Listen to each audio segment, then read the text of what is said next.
vocês estiveram em campo em alguns superclássicos. Marques, como é que era a preparação para um superclássico para você? Ô Cirilo, eu diria que até fazer o meu primeiro gol no clássico, eu me autopressionava de uma forma exagerada. Porque passou-se um ano, eu não tinha marcado, enfim, aí já começa aquele burburinho da imprensa, a torcida cobrando, então era uma autocobrança que não me fazia bem, na verdade, né? Porque o atleta tem que estar relaxado, né?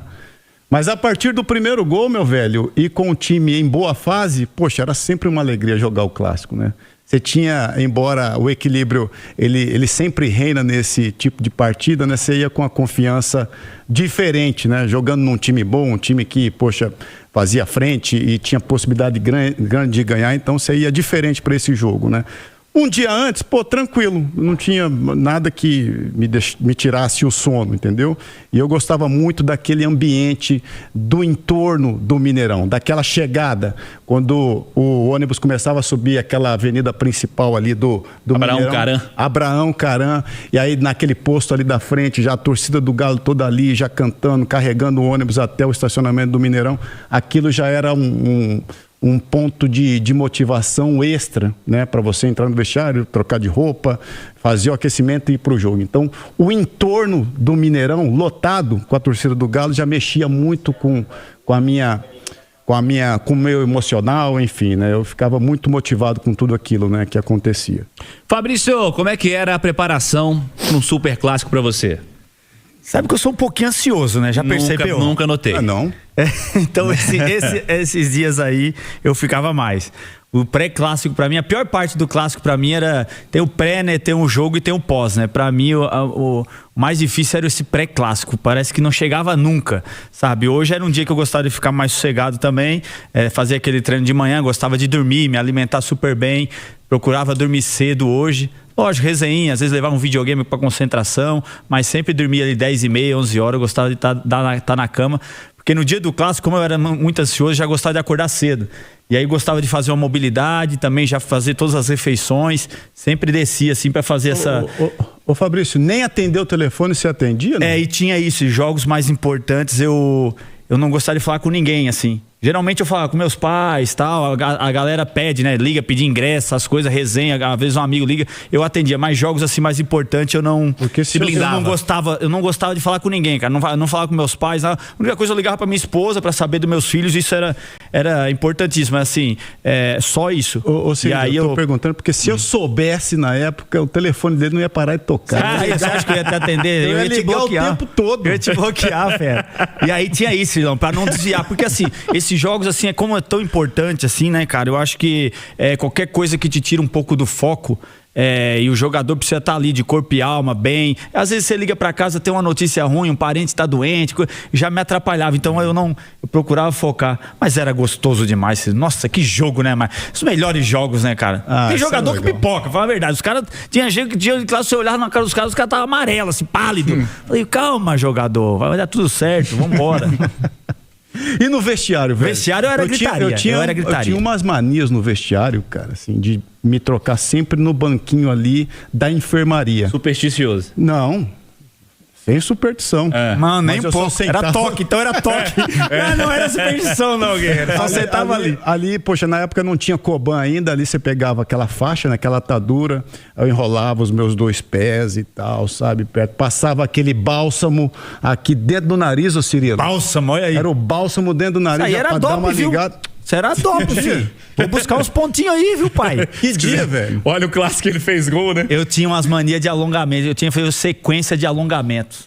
Se eu não fizesse aquela sequência de alongamento, mobilidade, parece que não ia dar certo o negócio. Mas eu era sempre mais zolhão instalado e tal. Ficava mais quietão. Rolava aquele 2, né? Sem coxa, né? Petelequinho na orelha, né, Marco? Isso é bom também. Aí quando o preparador físico metia Aí, filho.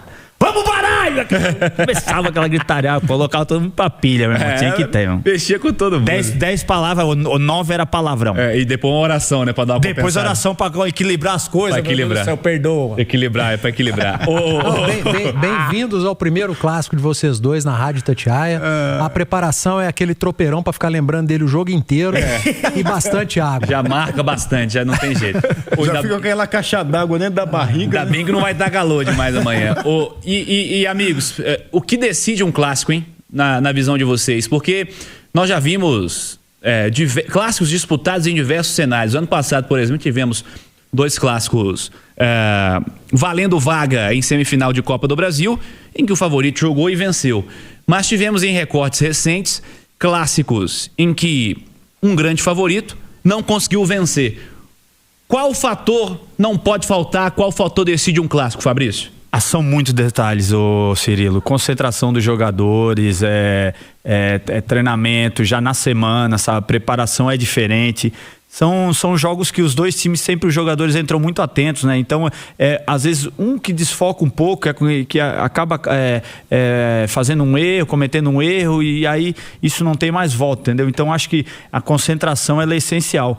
E aí, de resto, é estudo igual tem nos outros jogos normais. Você estuda qual que é o lado do adversário que a gente tem que neutralizar, qual que é o lado que é o mais fraco que dá para entrar, onde entra, os gatilhos de pressão. Isso é normal de cada time. Agora, o que mais eu acho que tem no clássico, não tem nos outros jogos, é essa disposição física e concentração dos atletas, porque envolve muita torcida, né? A torcida, ela vivencia esse clássico como em nenhum outro jogos, né? Então, talvez um jogo de decisão valendo uma taça, tudo bem, se equipara, mas o restante é esses jogos aí, acaba essa torcida, esse envolvimento todo, acaba vindo essa pressão para os jogadores, né? E aí o jogador sente essa responsabilidade. E aí, Marques? Cirilo, eu acho que é um jogo que o mental, ele faz toda a diferença. Mental forte do atleta. Faz toda a diferença, velho, entendeu? E não é demagogia. A gente escuta muito sobre o tema. Pô, num jogo como esse, muitas vezes você chega por baixo e consegue dar uma resposta e ganhar o jogo. Isso não é demagogia, não, isso é verdade. Aconteceu comigo, aconteceu com o Fabrício, comigo muitas vezes. Eu tenho uma história aqui em 99 que a gente sempre conta. Poxa, imagina, na ocasião o Cruzeiro tinha um super time classificado em segundo no Campeonato Brasileiro, o Atlético na Bacia das Almas, tecnicamente infinitamente inferior ao Cruzeiro, né? Mas, cara, naquela hora você classificou na Bacia das Almas, o mental, cara, ficou de uma forma tão fortalecida que, poxa, o time se superou. E se supera, cara, se supera principalmente no mental. Tecnicamente, fisicamente, muitas vezes as coisas se igualam dentro do campo, né? Porque o jogo pede isso. É um jogo de muita igualdade, né? De muita luta. Mas o mental, cara, faz toda a diferença. Quem chegar mais forte de cabeça, entendeu? Nesse momento, as duas equipes ainda em início de temporada, este é o grande desafio, né? As duas equipes ainda remando nos seus inícios, né? O Atlético ainda não venceu, o Cruzeiro vem de derrota. Aí, poxa, uma derrota no clássico pode jogar uma pitada de crisezinha do outro lado, entendeu? E aí como é que vai trabalhar isso na sequência? Já começa o Campeonato Brasileiro. Então é o mental, velho. O mental é que vai ditar, na minha opinião, o que vai ser o jogo amanhã. A gente geralmente fala isso, os ex-jogadores, sabe? E, cara, é porque a gente vivenciou aquilo ali dentro.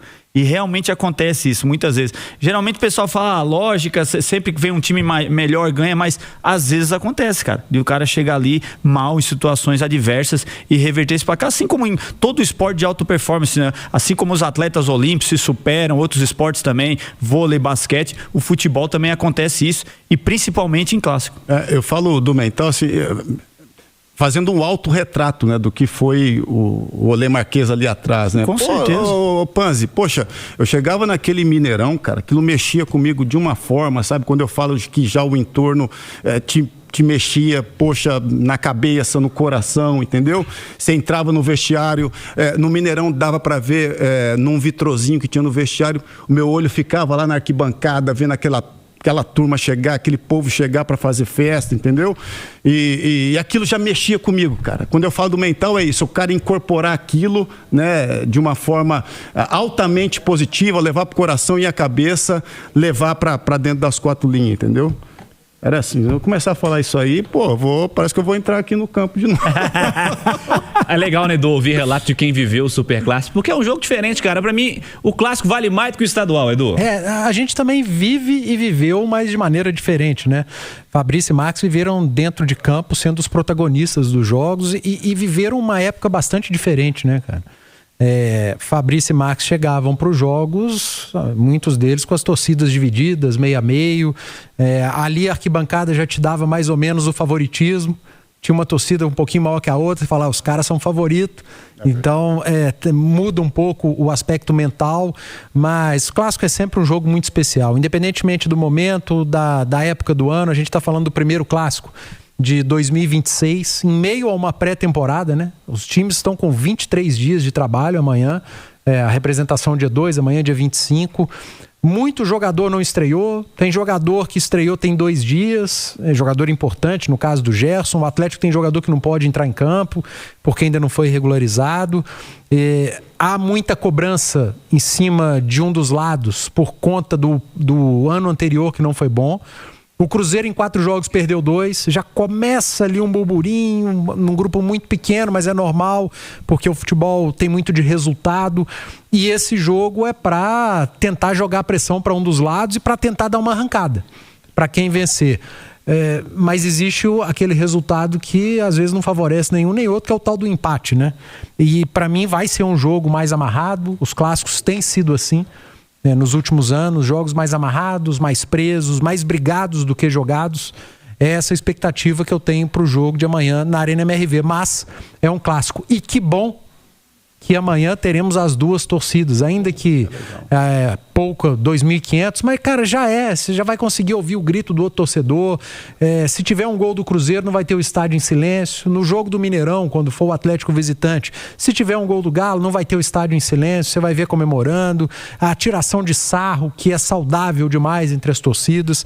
Isso é um charme do clássico que a gente não vinha tendo nos últimos jogos envolvendo Cruzeiro e Atlético. Então tomara que amanhã seja de festa, que seja uma briga, entre aspas, de garganta das torcidas, e que fique nisso, e que a gente tenha um bom jogo. Não vou cobrar um grande jogo não, por conta da época do ano.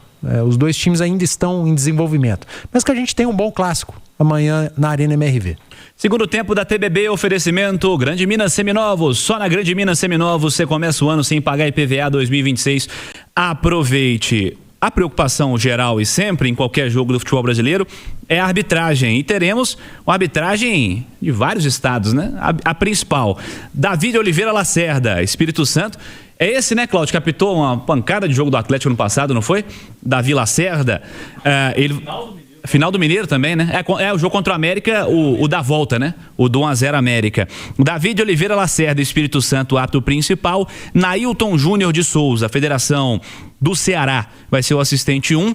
Leila Nayara Moreira da Cruz, da Federação do Estado de Goiás, é assistente 2. O VAR é da Federação do Rio Grande do Sul, Daniel Nobre Bins, equipe de arbitragem para o Superclássico deste domingo. Vejamos como a arbitragem também vai atuar neste Atlético e Cruzeiro e Atlético. Pausa. Como é que é, Fabrício? Que passa embatido, né, Cirilo? E ninguém nem lembra. Nem lembra, meu irmão. Vocês são bons quando não chamam o protagonismo pra vocês. Deixa os jogadores brilharem, a comissão técnica, as torcidas, entendeu? Em especial o tal do VAR, né? Que no Brasil apita Pelo jogo. amor de Deus. Mas em clássico, se o juizão não tiver culpa, eles arrumam a culpa pra ele. Dá um jeito. Eles dão um jeito. É isso aí.